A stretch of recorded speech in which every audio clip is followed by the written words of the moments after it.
అసలు అది నేను ఆ పదం ఇప్పుడు చెప్పలేదు జీరో బడ్జెట్ అని. జీరో బడ్జెట్ అర్థం అసలు బడ్జెట్ లేని పాలిటిక్స్ ఎలా ఉంటుంది? రాష్ట్ర ఎన్నికల సంఘం కూడా ఇన్ని ఒక ఎంపీకి 75 లక్షలు లేదంటే ఒక ఎమ్మెల్యేకి 10 లక్షలు ఖర్చు పెట్టాలి. దీని గురించి పెంచుతారా లేదా అనేది వాళ్ళ చేతిలో ఉండదు.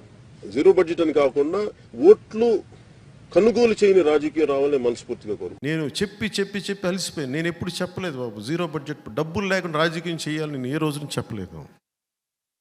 ఎలక్షన్ కమిషన్ కూడా ఈ రోజున 45 లక్షలకు పెంచింది ఖర్చు. ఎవరికి భోజనాలు పెట్టకుండా రాజకీయం చేసేద్దామంటే కుదరదు. కనీసం భోజనాలు పెట్టాలి. నా మీద వస్తారు అభిమానం.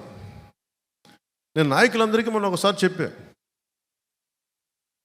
డబ్బులు ఖర్చు పెట్టాల్సిందే, ఓట్లు కొనాలా లేదా అనేది నేను చెప్పను. ఎప్పుడు ఇది కనీసం 2029 ఆ తర్వాత వచ్చే ఎన్నికలు కానీ ఇంకొక 10 years తర్వాత అయినా సరే అసలు డబ్బులతోటి ఓట్లు కొనాల్సిన అవసరం లేని రాజకీయం రావాలి. అప్పుడు నిజమైన అభివృద్ధి ఉంటుంది.